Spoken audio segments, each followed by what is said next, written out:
Assalamualaikum warahmatullahi wabarakatuh. Cerita ini mengisahkan tentang seorang nelayan tua bernama Joko yang hidup sendiri di sebuah pulau terpencil. Suatu hari, ia menemukan dua polisi wanita cantik, Sinta dan Rina, yang terdampar setelah kapal mereka dihantam badai. Langit yang semula tenang perlahan berubah menjadi gelap pekat. Awan hitam menggantung rendah di atas lautan luas. Suasana yang sebelumnya damai kini diwarnai gemuruh guntur yang bersahutan, disertai kilatan petir yang membelah langit malam. Ombak mulai membesar, menghempas permukaan laut dengan kekuatan yang semakin ganas. Di tengah lautan yang mulai bergolak, sebuah kapal patroli kecil melaju menembus kegelapan. Dua polisi wanita, Sinta dan Rina, bertugas melakukan patroli rutin di perairan terpencil. Mereka telah mendapatkan informasi adanya aktivitas penyelundupan yang sering terjadi di sekitar wilayah ini. Sebagai bagian dari tim kepolisian laut, mereka tak gentar menghadapi bahaya. Namun malam ini, ancaman terbesar mereka bukanlah para kriminal, melainkan alam yang sedang murka. Sinta! Anginnya semakin kencang, teriak Rina sambil berusaha mempertahankan keseimbangan tubuhnya. Sinta, yang tengah menggenggam kemudi kapal, mempererat pegangannya. Aku tahu, kita harus segera mencari tempat berlindung. Namun, belum sempat mereka memutuskan arah tujuan, sebuah ombak besar menghantam kapal dari sisi kanan, membuat kapal mereka berguncang hebat. Air laut menyembur ke dek, membasahi tubuh mereka yang telah basah kuyup oleh hujan deras. Komunikasi dengan pos pusat terputus. Rina berteriak, mencoba mengoperasikan radio komunikasi yang kini hanya mengeluarkan suara berisik tanpa arti. Sinta menggigit bibirnya. Matanya berusaha menembus kegelapan malam untuk mencari tanda-tanda daratan terdekat. Namun, yang terlihat hanyalah kegelapan yang pekat, seolah-olah lautan telah berubah menjadi jurang tanpa dasar. Ombak datang lagi. Pegang sesuatu, teriak Sinta. Sebuah gelombang raksasa kembali menerjang kapal dengan dahsyat, membuat kapal miring hampir 45 derajat. Pegangan tangan Rina terpeleset, tubuhnya terhempas ke sisi kapal. Sinta! Teriaknya panik. Sinta mencoba meraih tangan Rina, namun kapal kembali bergetar hebat. Sebelum Sinta bisa berbuat sesuatu, gelombang terbesar malam itu datang menerjang mereka. Dalam sekejap, kapal terbalik sepenuhnya. Mereka terlempar ke laut. Air laut yang dingin menembus pakaian mereka, seolah-olah menusuk tulang. Dalam kepanikan, Sinta mencoba berenang ke permukaan. Matanya mencari-cari Rina yang juga terjebak dalam kekacauan ini. Rina, di mana kau? Teriaknya di tengah kegelapan, namun suaranya tertelan ombak. Sinta berusaha bertahan di permukaan, tetapi arus yang begitu kuat menariknya lebih jauh. Napasnya semakin berat, tubuhnya terasa semakin lemah. Dalam sekejap, pandangannya mulai kabur, dan kesadarannya perlahan memudar. Sementara itu, Rina juga berusaha keras untuk tetap bertahan, namun tubuhnya yang sudah terlalu lelah akhirnya menyerah pada gelombang laut yang kejam.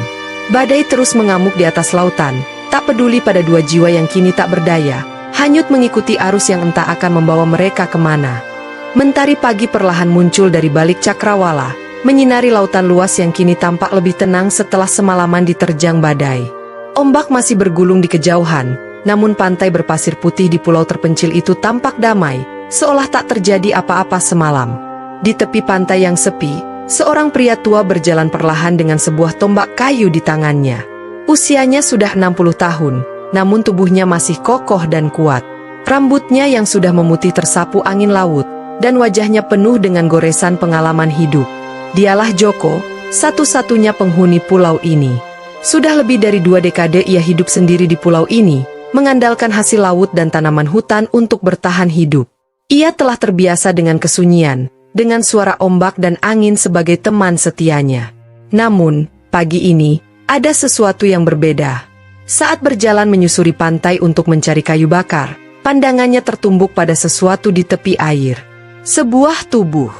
Joko mempercepat langkahnya, rasa penasaran dan cemas bercampur dalam pikirannya.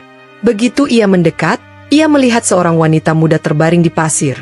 Wajahnya pucat, seragam polisinya basah dan penuh pasir. Rambut panjangnya terurai tak beraturan, dan napasnya tersengal-sengal. Tanpa ragu, Joko berlutut dan menyentuh pergelangan tangan wanita itu, mencari denyut nadinya. Masih ada. Ia masih hidup. Enduk, bangunlah, gumam Joko lirih. mencoba membangunkannya. Namun, wanita itu hanya mengerang pelan, matanya tetap tertutup. Joko tahu ia harus segera membawanya ke pondoknya sebelum sesuatu yang buruk terjadi. Ia mengangkat tubuh wanita itu dengan hati-hati, meski usianya sudah lanjut, tubuhnya masih cukup kuat untuk membawa beban seorang wanita muda. Namun, sebelum ia sempat melangkah jauh, matanya menangkap sesuatu lagi di kejauhan. Satu tubuh lagi. Seorang wanita lain tergeletak lebih jauh di pinggir pantai, wajahnya tertutup rambut basah yang berantakan. Joko terkejut. Ada 2 orang? Dengan langkah tergesa, ia menurunkan sebentar wanita pertama di atas pasir yang lebih kering, lalu bergegas menghampiri wanita kedua. Saat ia menyibak rambutnya, ia melihat wajahnya yang juga cantik, tapi penuh luka goresan akibat hantaman ombak dan mungkin batu karang. Dua-duanya polisi. Apa yang terjadi pada mereka? Gumam Joko bingung. Ia tak punya waktu untuk mencari jawaban. Kedua wanita ini butuh pertolongan segera. Dengan susah payah, Joko mengangkat wanita kedua ke pundaknya. Meski tubuhnya kuat, usia tetap membebani sendi-sendinya. Namun, ia tak peduli. Dengan tekad penuh, ia membawa kedua wanita itu menuju pondoknya, menembus hutan kecil yang mengelilingi pantai. Setelah beberapa menit berjalan, Joko akhirnya tiba di pondok kayunya yang sederhana. Bangunan itu tak besar, hanya terdiri dari satu ruangan luas dengan dapur kecil di sudutnya. Joko meletakkan kedua wanita itu di atas tikar yang terbuat dari anyaman daun kelapa, lalu segera mengambil air segar dari kendi untuk membasuh wajah mereka. "Enduk, bangunlah," bisiknya lagi sambil menepuk pelan pipi salah satu dari mereka. Wanita pertama, yang tak lain adalah Sinta, mengerang pelan dan kelopak matanya mulai bergerak. Perlahan, matanya terbuka, dan tatapannya langsung bertemu dengan wajah Joko yang berkeriput namun penuh kelembutan. Di mana aku?" Suaranya serak dan lemah. "Kamu selamat, Enduk. Aku yang menemu kamu di pantai," jawab Joko lembut. Sinta mencoba menggerakkan tubuhnya, tapi rasa sakit segera menyerangnya. Tangannya penuh goresan, kakinya terasa nyeri, dan kepalanya berdenyut hebat. "Rina!" Tiba-tiba ia tersadar dan mencoba bangkit dengan panik. Joko menahan bahunya dengan lembut. "Tenang, temanmu ada di sini. Dia masih pingsan, tapi dia selamat." Sinta menoleh dan melihat Rina yang masih terbaring tak sadarkan diri di sampingnya. Hati kecilnya merasa lega, tapi kecemasan masih menyelimuti pikirannya. Joko berdiri dan berjalan menuju dapurnya yang sederhana. Ia mulai menyiapkan ramuan dari tumbuhan hutan yang selama ini ia gunakan untuk mengobati dirinya sendiri. "Kakek, siapa kakek sebenarnya?" tanya Sinta lemah. Joko tersenyum kecil, sambil menumbuk dedaunan hijau dalam sebuah wadah kayu. "Namaku Joko. Aku sudah lama tinggal sendiri di pulau ini. Dan sekarang, sepertinya aku tak sendiri lagi." Sinta menatap pria tua itu dengan perasaan campur aduk. Ia tak tahu bagaimana nasibnya setelah ini, tapi satu hal yang pasti, ia dan Rina kini berada di tangan pria yang telah menyelamatkan mereka dari maut. Di luar, angin laut berhembus lembut, membawa ketenangan setelah malam yang penuh bencana. Namun, Sinta dan Rina belum tahu bahwa pertemuan mereka dengan Joko akan mengubah hidup mereka selamanya. Di dalam pondok kayu yang sederhana, aroma dedaunan tumbuk bercampur dengan asap kayu bakar memenuhi ruangan. Cahaya matahari pagi menembus sela-sela dinding bambu, menciptakan suasana hangat di dalam rumah kecil itu. Sinta masih terbaring lemah di atas tikar, mencoba memahami situasi yang sedang terjadi. Rina, yang berada di sampingnya, masih belum sadarkan diri. Wajahnya terlihat lebih pucat dibanding semalam, dengan luka goresan di pelipisnya yang mengering terkena udara laut. Di sudut ruangan, Joko tengah sibuk meracik obat tradisional dari tumbuhan yang ia ambil dari hutan. Dengan telaten, ia mencampurkan daun-daunan yang telah ditumbuk ke dalam mangkuk kayu, lalu menuangkan air hangat ke dalamnya. Matanya yang sudah keriput tetap tajam saat mengamati hasil racikannya. Sinta mencoba bangkit, tetapi tubuhnya masih terasa lemah. Ia mengerang pelan, menarik perhatian Joko. "Jangan memaksakan diri, Enduk. Kamu masih lemah," kata Joko sambil berjalan mendekat, membawa ramuan yang telah selesai dibuatnya. "Aku? Di mana?" tanya Sinta dengan suara pelan.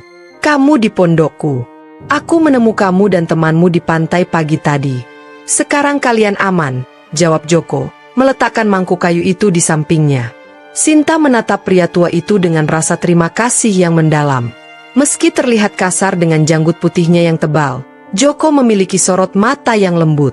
"Apa ini?" tanya Sinta ketika Joko menyodorkan mangkuk kayu berisi cairan hijau kental yang mengeluarkan aroma kuat. "Ramuan herbal. Ini bisa membantu tubuhmu pulih lebih cepat. Memang rasanya pahit, tapi percayalah, ini lebih baik dari obat yang ada di kota," ujar Joko sambil tersenyum. Sinta menatap ramuan itu dengan ragu, tetapi ia tahu dirinya butuh tenaga untuk bertahan. Dengan sedikit keberanian, ia meneguk cairan tersebut. Lidahnya langsung dikejutkan oleh rasa pahit yang menusuk, membuatnya hampir memuntahkannya kembali. "Ugh, pahit sekali," keluhnya, membuat Joko terkekeh kecil. "Hahaha, aku sudah menduganya. Tapi kalau sudah biasa, nanti enak sendiri," jawab Joko ringan. Sementara itu, Rina mulai menggerakkan tubuhnya. Kelopak matanya perlahan membuka, memperlihatkan tatapan kosong yang masih dipenuhi kebingungan. "Sinta?" suaranya lirih, hampir seperti bisikan. Sinta langsung menoleh ke arahnya dan menggenggam tangannya erat. "Rina, syukurlah kau sadar." Joko tersenyum melihat kebersamaan mereka. Ia lalu mengambil kain bersih yang telah direndam dalam air hangat dan mulai mengompres dahi Rina. "Apa yang terjadi?" Rina bertanya lemah. Kita selamat, Rina. Kapal kita tenggelam, tapi entah bagaimana kita terdampar di pulau ini. Kakek Joko yang menyelamatkan kita, jelas Sinta." Rina menoleh perlahan ke arah Joko, masih sulit untuk mencerna situasi. "Terima kasih, Kek." Joko mengangguk, lalu mulai mengoleskan ramuan herbal ke luka-luka di tangan dan kaki mereka. Rina meringis sedikit ketika cairan herbal menyentuh lukanya, tetapi ia tidak protes. "Kalian harus istirahat. Aku akan mencari makanan.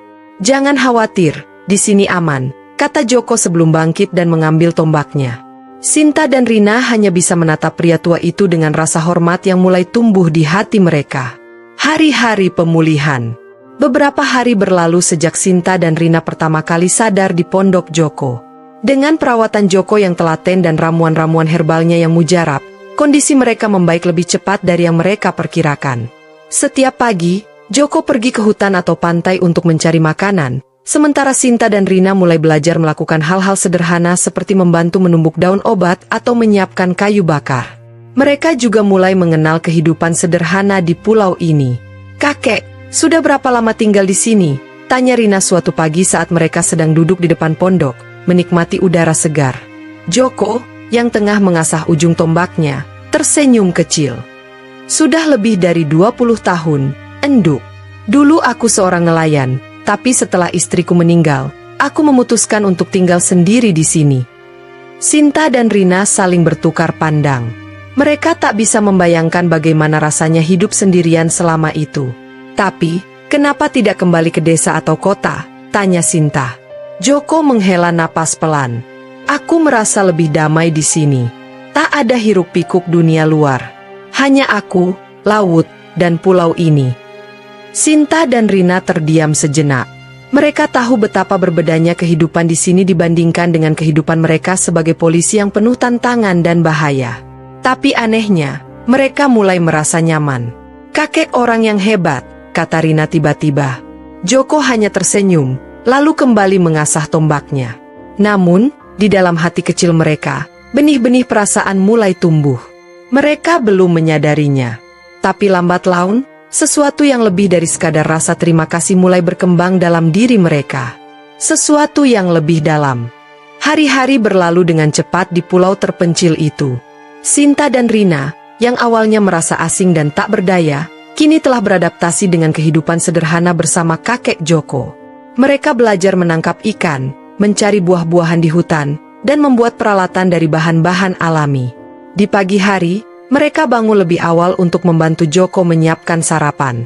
Siang harinya, mereka berjalan-jalan di sepanjang pantai atau ikut Joko berburu di hutan. Malam hari, mereka duduk di depan api unggun, mendengarkan kisah-kisah lama dari mulut lelaki tua itu. Entah bagaimana, kehidupan di pulau ini mulai terasa menyenangkan. Suatu sore, Sinta dan Rina sedang duduk di tepi pantai, menikmati angin sepau-sepau. "Kita sudah berapa lama di sini, ya?" Tanya Rina sambil menggambar garis-garis di pasir dengan jarinya. Sinta menghela napas, menatap langit yang mulai berubah warna keemasan. Kurasa sudah lebih dari sebulan. Rina mengangguk pelan. Aneh, ya? Dulu, aku selalu ingin kembali ke kota. Tapi sekarang, rasanya aku tidak yakin ingin pergi. Sinta menoleh, menatap sahabatnya dengan pandangan terkejut. Kamu serius? Rina tersenyum kecil. Ya, kita sudah terbiasa hidup di sini. Tidak ada tugas berat, tidak ada kejar-kejaran dengan penjahat, tidak ada tekanan dari atasan. Hanya ada kedamaian. Sinta terdiam. Ia memahami apa yang dirasakan Rina, karena dalam hatinya sendiri, ia pun mulai merasakan hal yang sama. Dan lebih dari itu, setiap kali melihat kakek Joko, ada sesuatu yang bergetar dalam hatinya. Awalnya ia menganggap perasaan itu sebagai rasa hormat dan kagum. Namun semakin hari, semakin ia menyadari bahwa ada yang lebih dari sekadar rasa hormat. Ia menikmati saat-saat bersama Joko. Mendengar suara beratnya yang penuh kebijaksanaan, melihat caranya berburu dengan tangkas, bahkan ketika ia hanya duduk diam menganyam jaring ikan. Perasaan itu semakin tumbuh, tak bisa dibendung. Dan yang lebih mengejutkan lagi, ia tahu bahwa Rina merasakan hal yang sama. Suatu malam, saat mereka bertiga duduk di depan api unggun, Rina tiba-tiba berkata, "Kakek, kalau misalnya ada perahu datang menjemput kami, menurutmu kami harus pergi?" Joko terdiam sejenak, memandang api yang berkedip-kedip. "Itu pilihan kalian, Enduk. Kalian masih muda, masih punya masa depan di luar sana. Aku hanya seorang lelaki tua yang sudah terbiasa hidup sendiri." Sinta dan Rina saling bertukar pandang. "Tapi, bagaimana kalau kami ingin tetap di sini?" tanya Sinta akhirnya. Joko menatap mereka dengan pandangan bingung. "Kenapa kalian ingin tinggal? Bukankah lebih baik kembali ke kehidupan kalian?" Sinta menggigit bibirnya, merasa jantungnya berdegup lebih cepat. Ia ingin mengatakan sesuatu, tapi bibirnya terasa berat. Rina, yang lebih berani, akhirnya berkata dengan jujur, "Karena kami mencintaimu, Kek." Joko tersentak. Matanya yang tua membelalak, tak percaya dengan apa yang baru saja didengarnya. "Apa maksudmu, Enduk?" Rina tersenyum malu, sementara Sinta ikut menunduk dengan wajah memerah. "Kami berdua, kami jatuh cinta pada kakek," lanjut Rina. Joko terdiam lama. Angin laut berhembus lembut, membawa suara ombak yang berdebur di kejauhan. Aku hanya lelaki tua, Enduk. Kalian bisa mendapatkan laki-laki yang lebih muda, yang lebih pantas untuk kalian," kata Joko dengan suara parau. "Tidak, Kek," sahut Sinta dengan lembut. Ia memberanikan diri untuk menggenggam tangan Joko. "Kami memilihmu. Kami mencintaimu bukan karena usia atau fisik, tapi karena kebaikanmu, kebijaksanaanmu, dan karena hati kami merasa nyaman bersamamu." Joko menatap kedua wanita muda itu, matanya berkaca-kaca. Ia tak pernah membayangkan dalam hidupnya yang sepi, ada seseorang yang akan mencintainya lagi. Terlebih lagi, dua orang sekaligus. Dalam diam, ia menyadari bahwa ia juga telah menyayangi mereka. Tidak hanya sebagai tamu yang ia selamatkan, tetapi sebagai perempuan yang mengisi hari-harinya dengan kebahagiaan yang dulu telah hilang dari hidupnya. Dan malam itu, di bawah bintang-bintang, tanpa banyak kata-kata, mereka menyerahkan hati mereka satu sama lain. Cinta yang tak terduga, namun begitu dalam. Cinta yang lahir di pulau terpencil, jauh dari hiruk-pikuk dunia luar. Cinta yang akan membawa mereka ke babak baru dalam hidup mereka. Waktu terus berlalu di pulau kecil yang terpencil itu. Hari-hari yang awalnya terasa asing bagi Sinta dan Rina, kini telah menjadi bagian dari kehidupan mereka. Mereka tidak lagi memikirkan kota, tugas-tugas kepolisian, atau kehidupan lama mereka yang penuh tekanan. Kini, mereka hanya fokus pada satu hal, menjalani hidup bersama kakek Joko, pria tua yang telah menyelamatkan mereka, mengajarkan mereka arti ketenangan, dan pada akhirnya, menjadi lelaki yang mereka cintai. Setelah mengungkapkan perasaan mereka kepada Joko, kehidupan di pulau itu berubah. Hubungan mereka bertiga semakin erat, tidak ada lagi batasan canggung.